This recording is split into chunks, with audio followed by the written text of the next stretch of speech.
Mon nom est Joe.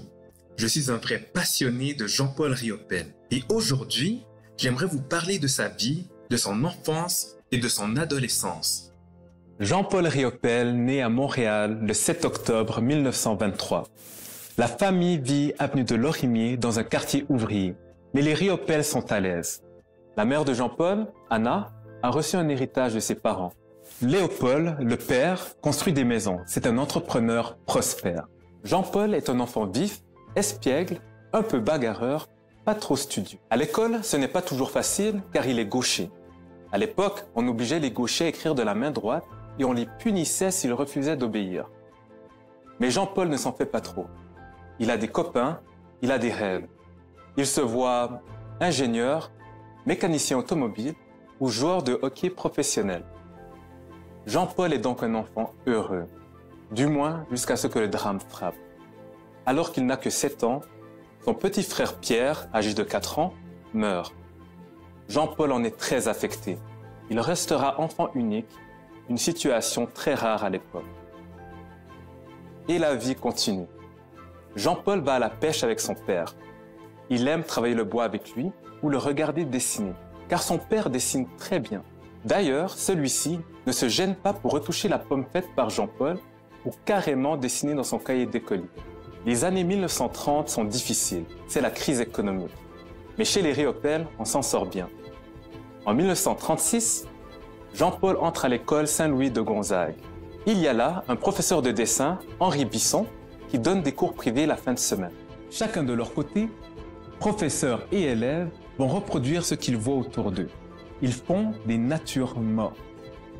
Quand il fait beau, ils vont au parc et peignent des paysages. Jean-Paul estime beaucoup M. Bisson. Et à ses côtés, il apprend ses techniques. Adolescent, Jean-Paul s'engage chez les scouts. Il adore les expéditions de camping dans les Laurentides et très vite, son chef le remarque.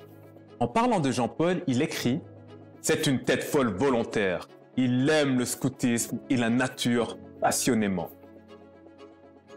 Ce n'est pas pour rien qu'on l'avait surnommé Taureau la Liberté.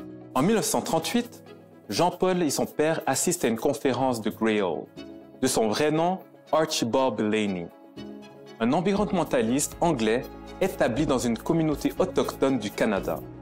Défenseur passionné des espaces naturels, ami des bêtes, il a même domestiqué des castors. Grey Hall se fait passer pour un autochtone et fait des tournées internationales pour plaider la cause de la nature. Un personnage fascinant et inspirant pour l'esprit imaginatif du jeune Jean-Paul. En 1939, la guerre se déclare en Europe. Jean-Paul, lui, continue à peindre. En 1941, il achève Hibou Ier. En 1942, il peint des paysages, puis il s'inscrit à l'école polytechnique. Il veut toujours être ingénieur, mais ça l'ennuie. Il abandonne ses études scientifiques. 1943. Jean-Paul a maintenant 20 ans. Il a des amis, il va au cinéma, il fait du ski. Cette année-là, il s'inscrit à l'école du meuble. Il y fait la connaissance de Paul-Émile Bordua, un peintre qui rêve de révolutionner l'art. Entouré de jeunes artistes, le professeur Bordua critique la peinture académique, la même que Jean-Paul a apprise avec M. Bisson. Notre ami n'aime pas ça. Puis, en 1944, Jean-Paul et sa petite amie Françoise vont voir une exposition de peinture hollandaise présentée à Montréal. C'est la révélation. Jean-Paul découvre Van Gogh. Il a envie de rompre avec ses natures mortes et ses paysages, envie de plonger dans l'aventure d'une peinture libre.